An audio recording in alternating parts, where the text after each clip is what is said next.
Sir case आया तो बच्ची लाल स्टेट ऑफ यूपी जो इलाहाबाद हाईकोर्ट का मामला है, उसमें ड्यूरिंग इन्वेस्टिगेशन अगर किसी ने ना बेल कराई ना गिरफ्तार हुआ तो क्या चार्जशीट आने के बाद जेल जाने की जरूरत नहीं है? क्या जज में ऐसा कह गए क्या बेल कराने की भी जरूरत नहीं है?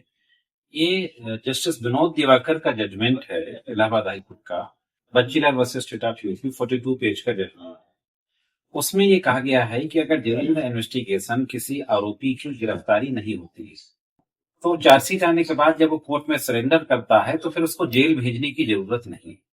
हाँ, उसमें यह भी कहा गया है कि अगर कोर्ट को लगता है कि सिक्योरिटीज लेना चाहिए तो सिक्योरिटीज लेकर के छोड़ सकती है, और जरूरी नहीं है कि डबल सिक्योरिटी ही लेगी, सिंगल सिक्योरिटी लेके भी छोड़ सकती है। अगर कोर्ट को ये लगता है कि सिक्योरिटी की भी जरूरत नहीं है तो पर्सनल बॉन्ड लेकर के भी उसको छोड़ा जा सकता है। सर मेरा क्वेश्चन है कि पत्नी मेंटेनेंस कितने कानूनों के तहत मांग सकती है? मेंटेनेंस के मल्टीपल लॉज हैं। सबसे पहले तो जो पत्नी और बच्चे, इवन पेरेंट्स भी, सीआरपीसी की जो धारा थी 125, सीआरपीसी के स्थान पर बीएनएसएस आ गया, बीएनएसएस की धारा है 144। तो इसके तहत जो पत्नी अपना भरण पोषण करने में असमर्थ है, नाबालिग बच्चे या माता पिता, ये लोग मेंटेनेंस की मांग कर सकते हैं। पत्नी अपने पति से, बच्चे अपने माता पिता से, और पेरेंट्स अपने बच्चों से मेंटेनेंस मांग सकते हैं। इसके अलावा डोमेस्टिक वायलेंस एक्ट के तहत भी मेंटेनेंस की मांग की जा सकती है। सेक्शन 23 के तहत इंट्री मेंटेनेंस की मांग की जा सकती है। अगर लड़की बालिग हो गई है तो Hindu maintenance and adoption act के तहत वो मेंटेनेंस की मांग कर सकती है।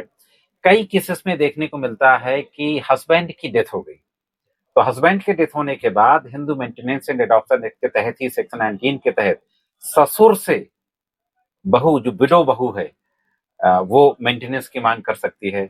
इसके अलावा हिंदू मैरिज एक्ट का सेक्शन 24 है, इसके तहत भी मेंटेनेंस की मांग की जा सकती है। तो ये अलग अलग कानूनों में मेंटेनेंस मांगा जा सकता है।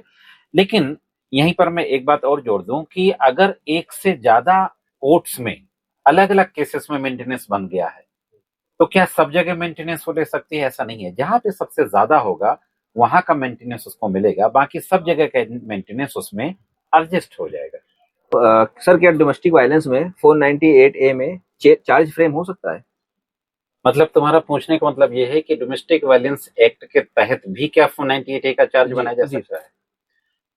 डोमेस्टिक वायलेंस एक्ट की एक धारा है 31 में पनिशमेंट, पेनाल्टी की बात कही गई है। अगर कोई व्यक्ति किसी प्रोटेक्शन ऑर्डर को ब्रीच करता है, कोई प्रोटेक्शन ऑर्डर होता है और उसका पालन नहीं करता, तो फिर 31 के तहत उसमें ये ऑफेंस हो जाता है।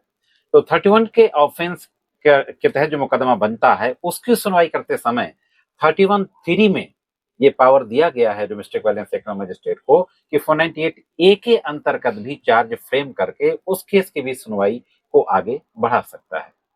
Thank you sir. Sir law of tort और लॉ ऑफ क्राइम में क्या फर्क है? लॉ ऑफ टॉर्ट और लॉ ऑफ क्राइम।